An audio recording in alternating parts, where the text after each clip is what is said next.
Founding family, morality versus same-sex marriage. In these early years of the 21st century, the issue of same-sex marriage is a hot topic in the United States.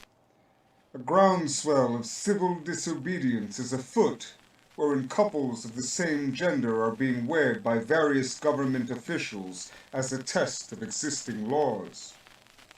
The Christian right considers this to be an abomination, and they continually attempt, on state and national levels, to legislate that marriage should be defined solely as a union between one male and one female partner. Politicians have used this as a dividing issue, some even painting supporters of legalized same-sex unions as agents of satanic immorality. So, since we are a legally incorporated church, many have asked, where do Satanists stand on the matter? The Church of Satan does not determine the politics of its membership.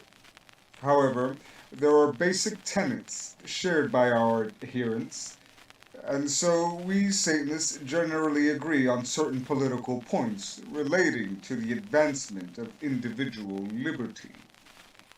It is an intrinsic part of our philosophy, as expressed in the Satanic Bible, to accept a broad range of human sexual practice, so long as it is between consenting adults. The Church of Satan is the first organized religious group to fully accept members regardless of sexual orientation, and thus our members advocate that any existing laws discriminating against homosexuality should be revoked. It naturally follows that Satanists would support weddings of civil unions between adult partners, whether they be of opposite or the same sex. So long as love is present and the partners wish to commit to a relationship, we endorse their desire for a legally recognized partnership and the rights and privileges that come from such a union. Currently, the primary colloquial use of marriage is to form legally recognized family when partners formalize their bond of love. In the past, other religions have used marriage as a means for licensing approved forms of sexual activity, since fornication is generally considered sinful under their anti-human doctrines. The wedding was intended as an encouragement for propagation. Those who married and did not produce offspring were considered suspect, and infertility could be used as grounds to end the bond and free the bride and groom to seek more fertile spouses.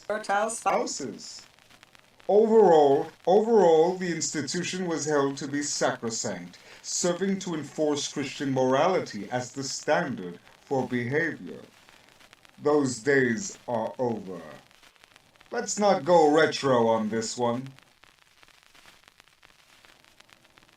Western society no longer views marriage solely as a licensed breeding program.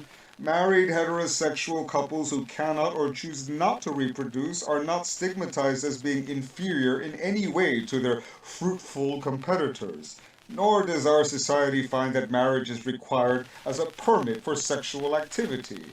That concept was shattered during the sexual revolution of the 1960s. If existing laws maintain outmoded religious moral codes that infringe on equal treatment for people subject to these dictates, then the time has come for legislators to purge these laws of religious dogma and bring them in line with the secular society that exists in the United States. And may the same be done in all nations that respect freedom and celebrate bonds formed by love. Secularism was one of the goals of the American founding fathers. and it generally remains sound despite some successful theistic pollution.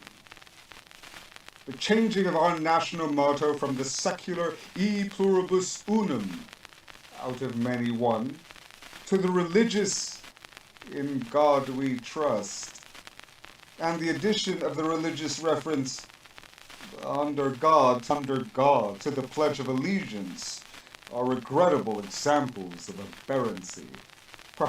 Perhaps these anomalies need to be corrected as well. I suggest that it is time for Americans to stand up for the axiomatic principles of individual liberty and secularism upon which our nation was founded, and thus prevent further incursions of Christian morality meant to force non-believers into the straitjacket of their dogmatic belief system. Allowing same-sex marriages does not mean that Christians and others who oppose such practices will be forced into such unions.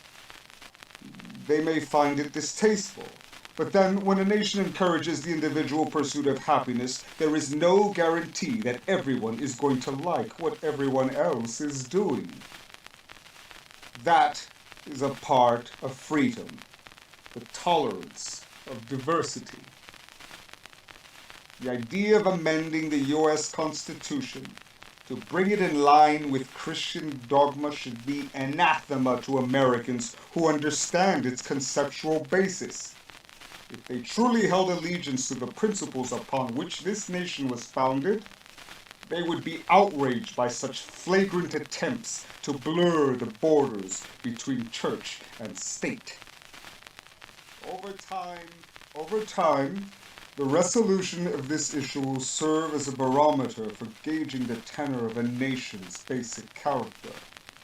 It will reveal whether a government can be truly pluralistic, offering equal freedom to its diverse citizens, or if it will instead allow its people to be shackled by antiquated values fostered by religious dogma.